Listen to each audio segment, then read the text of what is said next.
NEET 2024 aspirants, मेरे पास आप लोगों के लिए टाइम टेबल नहीं है। Yes you got me right, मेरे पास आप लोगों के लिए टाइम टेबल नहीं है, क्योंकि आपके लिए टाइम टेबल कोई नहीं बना सकता, वो आपको बनाना है। पर मेरे पास 10 ऐसे पॉइंट्स हैं जिसके ऊपर अगर आपने अपना टाइम टेबल बना लिया तो दुनिया में कोई भी आपको पीछे नहीं छोड़ सकता। ये मेरा आपसे प्रॉमिस है। So welcome to the session. 10 minute में मैं करवाऊंगी आपको 10 पॉइंट्स जिनसे आप अपना फुल प्रूफ टाइम टेबल खुद बनाएंगे। Let us get started. Time table का जो लास्ट पॉइंट है वो सबसे इंपॉर्टेंट है, और जिन बच्चों का डीमोटिवेशन बहुत ज्यादा हो जाता है और स्कोर इंप्रूवमेंट नहीं होता, उनके लिए बीच में एक बहुत इंपॉर्टेंट टिप है, तो पूरे वीडियो को जरूर देखिए। Time table for NEET 2024। सबसे बड़ी गलती, इनफैक्ट आज मैं आपको 10 गलतियां ही बताऊंगी। इट बी लाइक आपके सामने एक मिरर है, और उन गलतियों को एनालाइज करके जब आप अपना टाइम टेबल बनाओगे तो देखना कहां से कहां चले जाओगे। सबसे बड़ी बात बेटा, आप क्या करते हो, आप 3 दिन पढ़ते हो बायो, 1 दिन पढ़ते हो केमिस्ट्री, और फिजिक्स के दिन तो पढ़ना भूल जाते हो। This was lacking in your time table class 11th में। आपने बिल्कुल कंसिस्टेंटली पढ़ाई नहीं की। जब आपका एग्जाम आया तो आपने 10 12 15 घंटे 10 दिन 15 दिन खूब मेहनत की, पर उसके बाद एक कंसिस्टेंट टाइम टेबल नहीं बना। क्यों नहीं बना? क्योंकि आपने इक्वल इंपॉर्टेंस फिजिक्स केमिस्ट्री और बायो को नहीं दी।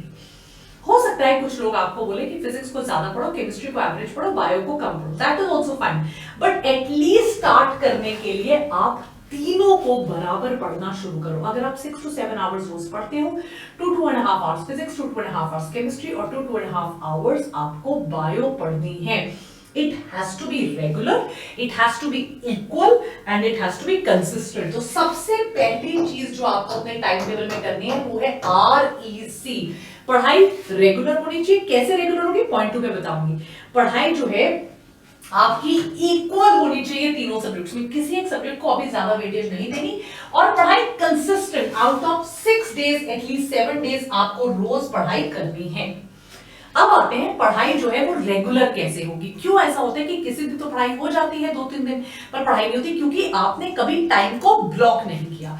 टाइम को ब्लॉक करने का टाइम है, इस टाइम पे आप किसी के लिए अवेलेबल नहीं हो, चाहे दुनिया में कुछ हो जाए, दुनिया भर में आग लग जाए, आप अवेलेबल नहीं हो। You are absolutely not available to anyone, to anybody during this time. You have to block your study time table. Hours आपको डिसाइड करने हैं, 4-5 आवर्स, 3 आवर्स का ये स्लॉट। या तो आप अर्ली इन द मॉर्निंग उठना शुरू कर दीजिए, या आप late night. That is I am saying, मैं टाइम टेबल नहीं बनाऊंगी। इन दोनों में क्या करना है, चॉइस आपकी है।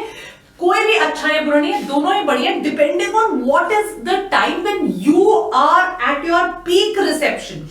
उस टाइम पे अपने फैमिली फ्रेंड्स सबको बोल दीजिए मुझे किसी ने नहीं बुलाना, दही लिया, दूध लिया, चाय लिया, अचार लिया, कुछ नहीं, कोई फ्रेंड कॉल नहीं करेगा। You have to block times after your school, college, coaching, after your lunch और डिनर, ब्लॉक दीज टाइम्स।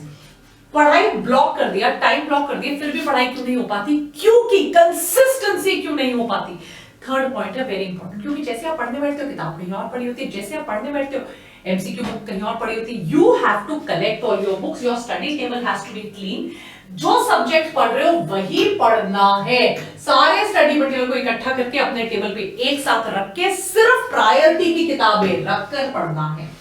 जब आप पढ़ने बैठोगे, अगर आपने 2-3 थियरी किताबें रख ली, आई एम 100% श्योर पढ़ोगे कुछ नहीं, इधर उधर कंफ्यूज होते रहोगे। देयरफॉर कंसिस्टेंसी मेंटेन करने के लिए आप किसी भी कोचिंग जा सकते हो, किसी भी टीचर से पढ़ सकते हो, कुछ भी कर सकते हो। अगर आपने कंसिस्टेंसी मेंटेन करनी है तो आपको एनसीईआरटी से पढ़ना है। पहले सबसे पहले पढ़ा कहीं से, वानी मैम से पढ़ा, फिजिक्स केमिस्ट्री कहीं से भी पढ़ लिया। एनसीईआरटी का सारा टेक्स्ट, एनसीईआरटी के सारे डायग्राम्स, एनसीईआरटी के डायग्राम्स के सारे कैप्शंस, समरी, और स्पेशली अगर फिजिक्स केमिस्ट्री है तो पॉइंट्स टू पॉन्डर वाले टेबल्स आपको याद होने चाहिए।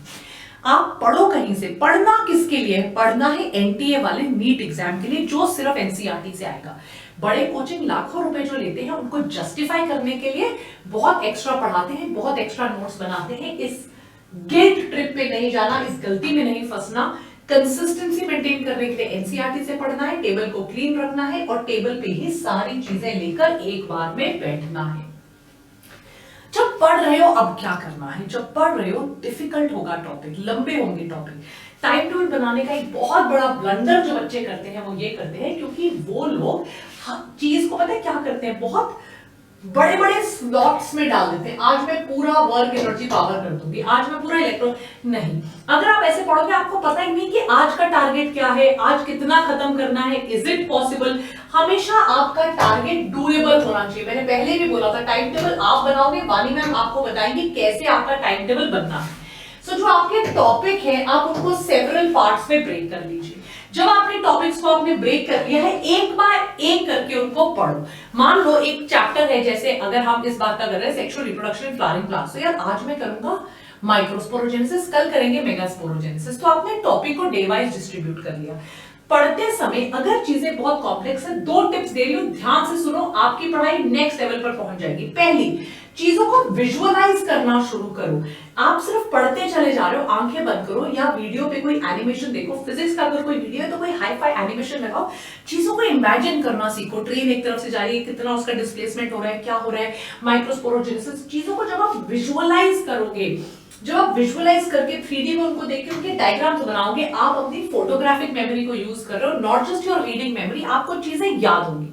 दूसरी चीज, बायो में स्पेसिफिकली कई बार टर्म्स बहुत कॉम्प्लिकेटेड होती है, जी एंजाइना पेक्टोरिस हो गया, अच्छा अब क्या हुआ, इस्कीमिया हो गया, इनका मतलब ही समझ में नहीं आता। तो जब भी आपके सामने कोई कॉम्प्लिकेटेड वर्ड है, आप उसी को उस टाइम गूगल करके उसको सिंपल लैंग्वेज में अंडरस्टैंड करो। मैं आपको बता रही हूं आपका रिटेंशन 10x बढ़ जाएगा सिर्फ अगर आप ये दो ट्रिक्स करोगे। चीजों को विजुअलाइज करो, फिजिक्स और केमिस्ट्री में कोई रिएक्शन हो रहा है, कुछ डाला, कलर चेंज हो रहा है, विजुअलाइज करो। और बायो के कॉम्प्लिकेटेड वर्ड्स को आपने जैसे ही सिंप्लीफाई करना शुरू कर दिया, मैं आपको बता रही हूं आपका 10x रिटेंशन हो जाएगा। So that is the way you are going to study in your time blocked zones. एक बहुत बड़ी मिस्टेक जो बच्चे करते हैं वो ये होते हैं सीधा एमसीक्यू सॉल्विंग पे आ जाते हैं। नहीं करना। आपको चाहे जितना भी मन करे कि मैं क्वेश्चन सॉल्व करता हूं, लगाकर देखता हूं कितने नंबर आ रहे हैं, बिल्कुल नहीं। पहले 2 दिन अपने सिर्फ ब्लॉक कर लीजिए टाइम टेबल में थियोरेटिकल नॉलेज के लिए। जब तक आपके कॉन्सेप्ट नहीं चमकेंगे, दुनिया की कोई ताकत आपको एमसीक्यूज में नंबर नहीं दिला सकती। सबसे पहले you should have a fair idea of the topic. Topic क्या रहा है, ताकि आपको पता चले क्वेश्चन किस कॉन्सेप्ट के ऊपर रिवॉल्व कर रहा है। आपको जब तक कॉन्सेप्ट चमकेंगे नहीं, मैं प्रॉमिस कर रही हूं आप कितनी मर्जी बार एमसीक्यू लगा लीजिए, वरना आप सिर्फ 2 बार एमसीक्यू करोगे। अगर आपने टॉपिक अच्छे से पढ़ा हो, आपकी थियोरेटिकल नॉलेज कमाल की हो, आपकी कॉन्सेप्चुअल अंडरस्टैंडिंग अच्छी हो, आप किसी भी टाइप का क्वेश्चन सॉल्व कर लोगे। कम क्वेश्चन सॉल्व करने पे भी ज्यादा नंबर ले आओगे। So it is so important that you have very good grasp over the theory of the subject. So please make sure that first 2 days are only spent on doing theory. उसके बाद जाइए MCQs पे। जब आप MCQ solve करो तो हो सकता है आपके टीचर ने आपने एक पर्टिकुलर तरीके से एमसीक्यू सॉल्व किया हो। That could be a little time taking process, that could be a little complicated process. तो जब आपने 1 या 2 बार एमसीक्यूज कर लिए, in your time table you should also have a time where you are trying to decrease the time of MCQ solving so that you are able to do well in NEET. आप उसी question के solution को और कितने shorter time पे कर सकते हो, उसका राइट आंसर फाइंड आउट करने का और कोई तरीका हो सकता है या नहीं, is there a better way, इसके लिए भी आपको टाइम स्पेंड करना पड़ेगा। Then only you will be able to do well. So ये कुछ बड़ी सिंपल चीजें हैं, बट कॉम्प्लेक्स को सिंपल कैसे करें इसका भी आपको टाइम होना चाहिए। एक और चीज मैंने देखी है बच्चों, टाइम टेबल में बच्चे ना हर थोड़े दिन बाद टाइम टेबल उठाएंगे फाड़ के फेंक देंगे, हर थोड़े दिन बाद टाइम टेबल उठाएंगे फाड़ के फेंक देंगे, because of stress, because of tension, because of like they will feel that the पूरा burden of ब्रह्मांड is on their head. See, yes, it is difficult to become a doctor, but at the same time मुझे लगता है बच्चे self critical बहुत ज्यादा होते हैं, बच्चे अपने को जज ज्यादा करते हैं, बच्चे अपने लिए बहुत हार्श होते हैं। फाइन, एक बार कोशिश की, 2 बार कोशिश की, आपको सब कुछ आए जरूरी नहीं है बच्चों। So if you are not able to understand, if you are not able to solve MCQs, if you have tried multiple times, you have given it multiple efforts, but even after that you don't really know what is the harm in reaching out to somebody. किसी teacher को, किसी subject matter expert को, किसी senior को, किसी friend को, किसी doubt expert को, आपका स्ट्रेस कम होगा, आपका टाइम कम होगा। ये मत सोचो मुझे ही सारी प्रॉब्लम सॉल्व करनी है। So what do I want to say through this is, अपने टाइम टेबल में डिस्कशंस के लिए, अपने टाइम टेबल में टीचर से बात करने के लिए, अपने टाइम टेबल में अगर आप स्कूल जाते हैं, कोचिंग जाते हैं, डाउट डिस्कशन का टाइम जरूर डालिए। It really helps.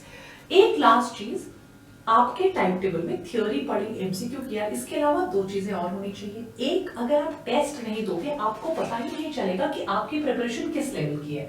So test से ही हम असेस कर पाएंगे, अपनी परफॉर्मेंस को जज कर पाएंगे, जिसके हिसाब से हम अपनी परफॉर्मेंस को अगर चेंज करने की जरूरत है चेंज कर पाएंगे। So we have to start with chapter wise test. आपको जो जो चैप्टर मैं करवाती रहूंगी, because I won't be teaching you everything.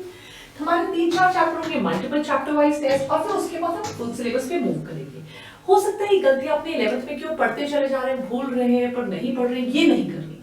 So 2 pillars और आपने गार्डने अपने टाइम टेबल पे, एक टेस्ट, दूसरा जब आप टेस्ट दोगे अपनी परफॉर्मेंस को एनालाइज करोगे, उसके बाद आपको पता चल जाएगा गलती कहां हो रही है, उसको आपने रिवाइज भी करना है, राइट? तो 2 पिलर्स आपने बनाने हैं, टेस्ट देना है, टेस्ट की परफॉर्मेंस को ऑब्वियसली एनालाइज करना है, पता लगाना है, Facebook, Instagram, Twitter, time pass इन सब पे नहीं करना है, और अपनी परफॉर्मेंस को एनालाइज करना है ताकि मुझे पता चले एग्जैक्टली गलती कहां हो रही है, कहां मुझे इंप्रूव करने की जरूरत है।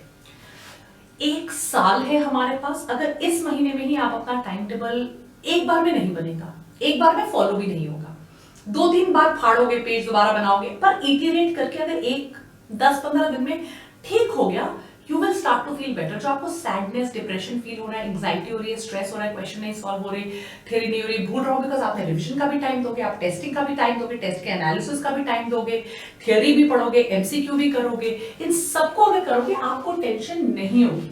बट रिमेंबर, ऐसी दुनिया में कोई चीज नहीं है जो कंसिस्टेंटली अगर आप करते रहो आप अचीव नहीं कर सकते, हो जाएगा।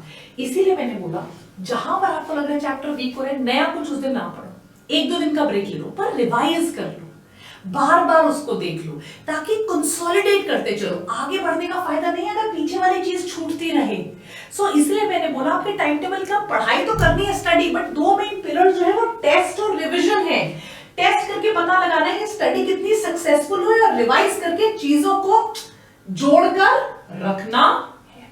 लास्ट में सिर्फ ये बताना चाहूंगी बच्चों, टाइम से खाओ, टाइम से सो, एक रूटीन अपनी लाइफ में बना लो, टाइम से रिवाइज करो, टाइम से एग्जाम्स दो, पढ़ाई, सब कुछ हो जाएगा।